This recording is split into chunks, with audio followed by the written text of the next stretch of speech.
이번 시간에는 종로학원에서 2023학년도 대입에 대한 변화가 큰 폭으로 있었다 하면서 자료가 하나 있어서 한번 살펴보도록 하겠습니다. 재수생들에게 당연히 영향이 크겠지만 지금 현재 고3이 된 학생들도 한번 참고하시면 좋을 것 같습니다. 네, 그래서 통합 수능 봐서 어땠는지, 그리고 정시 지원 상황, 또 탈락자 점수 수준 이런 것들이 있네요. 그래서 대략적으로 한번 살펴볼게요. 일단은 통합 수능 이과에서 문과 교차 지원이 현실화됐습니다. 그쵸? 이번에는 통합을 치렀기 때문에 이과 쪽에서 거의 대부분의 수학 1등급을 다 가져갔습니다. 문과에서 1등급 맞기가 상당히 힘들었고요. 그러니까 문과라고는 하지만 확률과 통계를 고른 학생들이 1등급을 맞기 힘들었습니다. 이게 통합이 됐기 때문에 같이 경쟁하는 거여서요.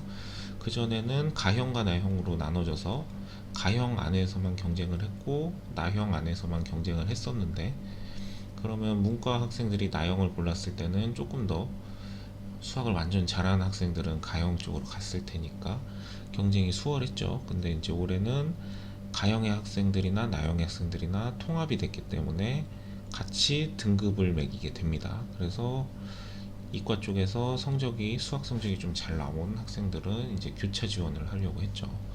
이게 예전과는 확실히 바뀌어졌습니다. 제가 지원했을 때만 해도 문과가 이과로 교차 지원을 했었는데, 그때 미적분도 안 듣고 온다고 교수님들이 욕을 하고 그랬는데, 네, 지금은 완전히 상황이 바뀌었어요. 이과가 문과로 교차 지원을 합니다.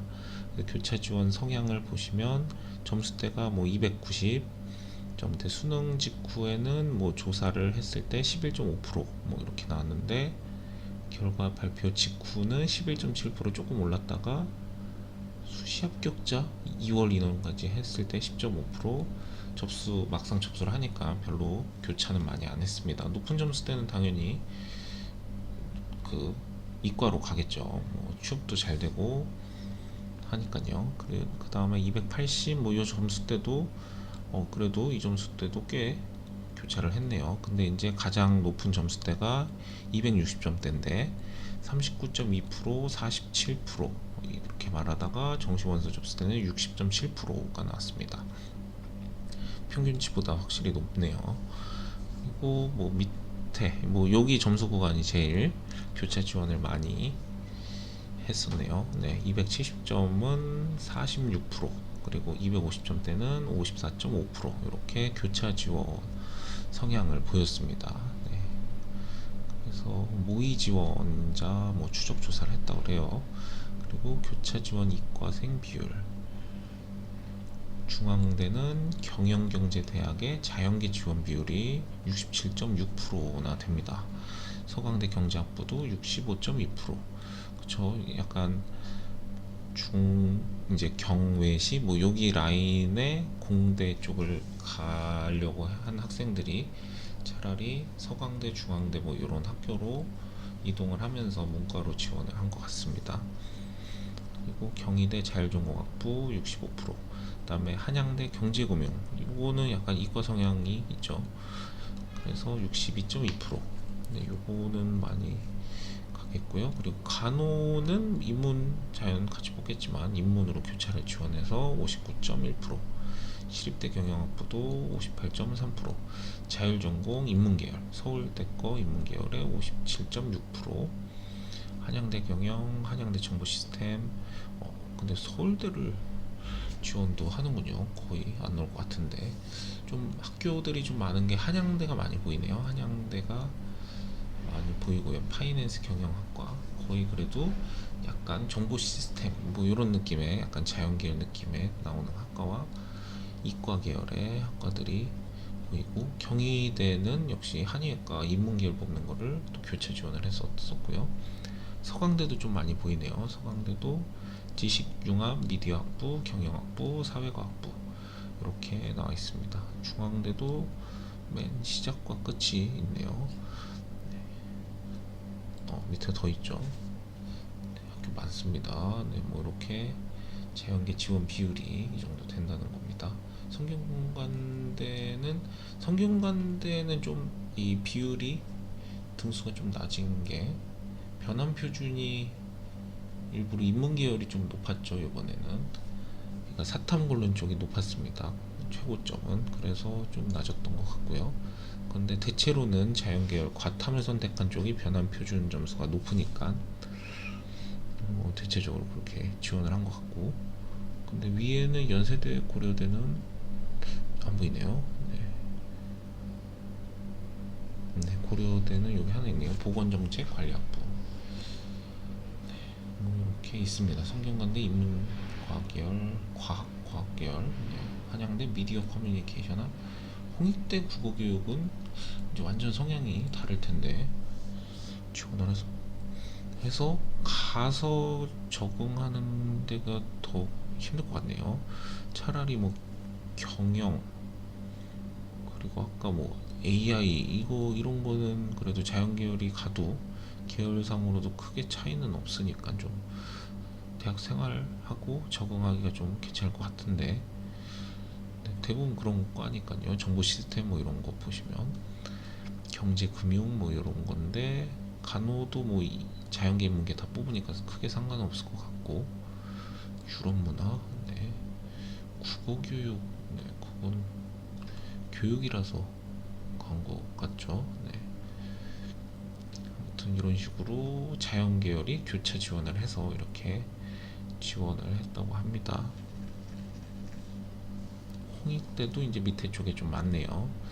이런 데는 좀 가면 힘들 텐데. 그래서 문과 학생이 상당수가 탈락 위기라고 합니다. 올해는 재수생이 증가하겠죠. 문과 재수생이. 그러면 이제 문과 학생들이 확률과 통계에서 또 미적분으로 바꿀 수도 있겠고요. 자연계 대입 재수 교차 지원을 노리는 학생이 크게 발생할 수도 있다 하는 거고요. 그래서 이제 여기서는 서울 수도권 정시 지원 상황입니다. 최근 5년 서울에는 뭐 경쟁률이 6.5대 1, 수도권은 6.6대 1, 전체적으로는 6.6대 1이네요. 뭐 지원자 수 17만 7,670. 그러고 이제 점점 좀 줄죠. 이거 전체를 봐야겠네요. 그냥 전체로 29만 명에서 줄었고요. 더 줄었고, 그 다음에 다시 반등을 했습니다. 2018년보다 지원자가 더 높습니다. 정시 지원자가. 그러니까 올해 좀 그 재수생도 많았고요. 좀 다시 학령 인구가 증가하진 않았는데 올해의 수능을 본 학생 수는, 수험생 수는 증가를 했어요.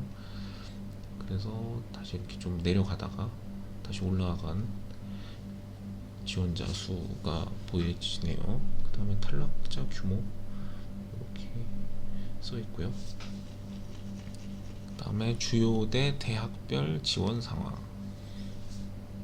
여기는 증감률이 확실히 올라갔습니다. 스카이 서영고에는 경쟁률 증감 3.87%였다가 4.22. 대부분 경쟁률 그때 비교했을 때 다 증가를 하면서 마감을 했다고 했었죠. 고려대만 감소를 했고요. 고려대만 2021학년보다 22학년이 더 감소를 했습니다. 성균관대 또 증가를 했고, 대부분 증가를 했는데 감소는 고려대가 거의 유일하네요. 여기 위에 대학교 중에서는. 그래서 성서한으로 쓰는군요. 서성한이 아니고. 성균관대가 이렇게 있고, 중경 이외시 이화여대도 여기 들어가 있고요. 중경, 그다음 건동, 홍숙 숙명여자대학교가 여기 라인에 들어가 있고요. 모집 인원을 좀 뺐네요. 여기 홍익대학교는 대부분 모집 인원도 좀 증가를 했는데 이제 정시를 더 많이 뽑는 그런 상황으로 가고 있죠.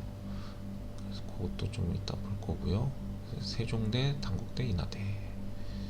그다음에 지원자 일반 전형 뭐 이렇게 있습니다. 지원자 추이 일반 전형에 엄청 증가했어요. 여기 인문계열 자연 계열은 뭐 증가한 것보다 인문 계열이 확실히 증가를 많이 했습니다. 네, 탈락 규모, 인문 계열의 탈락 규모가 상당히 높다는 거. 여기는 밑에는 자연 계열의 탈락 규모가 높고, 서울권 탈락자 5년 이래 최대 규모가 예상이 된다 그래요. 서울권 탈락자 지난해 대비 41% 증가, 서울 수도권 합산 38.4% 증가, 스카이 인문계 탈락자 지난해 대비 2배. 네, 그래서 탈락 원인을 뭐 분석, 인원 분석, 수학 등급이 1.8% 연세대 뭐 이렇게 있네요. 점수 수준을 보는 건데 뭐 이거는 뭐 이거 참고해도 중요한가 싶네요. 일단 쭉 보겠습니다. 그냥 이건 93.1%.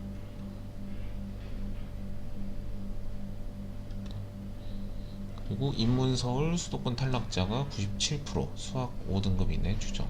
자연 탈락자 93.1%, 수학 3등급 이내 라고 되어 있습니다. 금년도 의치, 한수, 약이 추가됐죠. 올해 약대가. 그래서 뭐 전체적으로 당연히 늘었겠고요. 약대는 이제 안 하다가 여기 추가가 됐죠. 그래서 전체적인 인원도 확실히 증가가 됐습니다. 기본 의치, 한수도 증가를 했는데 약대까지 추가가 돼서 거의 9,000명이니까 10,000명 정도 더 추가가 됐죠. 네, 그래서 탈락자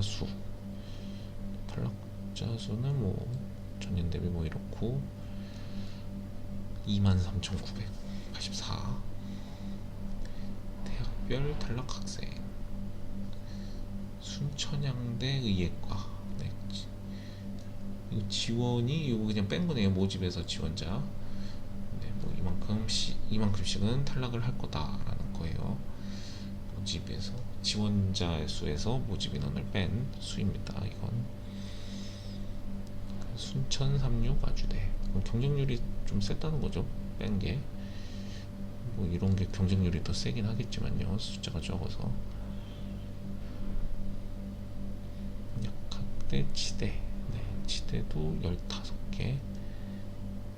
요게 이제 계열 그런 거 전형들이 좀 달라서 학교가 더 많아 보이는 겁니다. 학교는 이것보다 적죠. 약대가 37개급 8이었나? 아무튼 그 정도 되고요. 치대도 11개였나요? 그렇게 되고 한의대도 한 10개 정도 되는 것 같은데 지금 전형별로 펼쳐서 뭐 탈락자가 이렇게 된다는 거고요. 탈락자 전년 대비 65.2%, 의대 탈락자 전년 대비 21.6%, 수의대 탈락자 전년 대비 14.6% 증가. 선택 과목을 변경할 성향이 있냐라는 거에서 화작에서 엄매로 바꾸려는 비율이 좀 높고요. 엄매에서 화작으로는 거의 없습니다. 기존 과목 유지가 역시 제일 많긴 하고요. 확통에서 미적으로 바꾸려는 비율도 4.1% 조금 늘어났죠. 미적분에서 확통 바꾸려는 거는 거의 없겠죠. 그리고 기존 과목 유지는 94.8%. 표본이 뭐 그렇게 크진 않지만, 네, 엄매가 역시 엄매로 바꾸려는 게 이때 표준 점수 본다고 해서 바꾸면 크게 상관은 없는데, 네, 그래도 역시 수학은 미적분 기하가 표점이 높긴 합니다. 확통보다. 네, 엄매 바꿀 가능성 이거는 뭐 이렇게 됩니다. 증가 규모. 네, 중앙대가 이제 많이 증가를 한대요. 정시 40% 이상 확대 주요 대학 5개년 정시 선발 규모. 전년 대비 여기는 좀 빼네요. 건국대 1명 빼고요. 동국대 2명 마이너스 3, 서강대 마이너스 3, 서울여대 마이너스 4, 마이너스 21, 고려대는 되게 많이 빠지네요. 네, 그래서 보통은 대부분 이제 증가를 시킨다는 거, 정시 인원이 확대가 됩니다. 그리고 자연 계열도 요거 인문 계열이고 여기 자연 계열도 대부분 확대, 동국대랑 한양대만 축소를 하게 되네요. 재수 전략까지는 뭐 딱히 안 보셔도 될 것 같고요.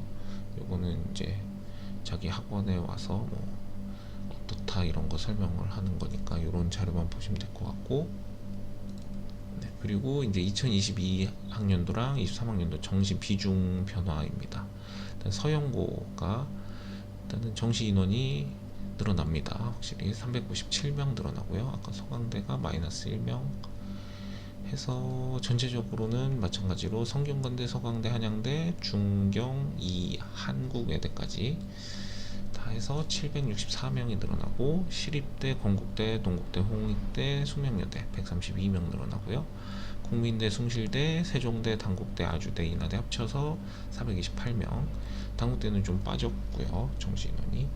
네, 그래서 대부분 이제 40%로 맞추려고 하는 추세입니다. 40% 이상으로 정시 비율을, 이게 정책이 그렇게 돼 있어서 올리는 거죠. 지금 또 나중에 또 교육과정 바뀌고 하면 또 바뀌겠는데, 일단은 지금은 정시를 올려야 되는 상황입니다. 대학교에서요. 그래서 뭐 선발 규모를 보시면 수시 62, 정시 37, 근데 이제 39로 올린고요. 그 다음에 수도권은 아직 좀 낮아졌네요. 수도권은 낮아졌고 지방권도 낮아졌습니다. 그래서 전체적으로는 정시가 좀 낮아졌다라는 건데, 일단 서울권이 역시 증가를 했으니까 이제 재수생들이 많이 생긴다면 이제 서울을 지원하기 위해서 많이 재수나 뭐 삼수 뭐 이런 식으로 하겠죠. 그래서 오늘은 정시 비중 변화와 이 대입, 이제 올해 대입 어떻게 끝났는지 이런 거를 정리를 해봤습니다.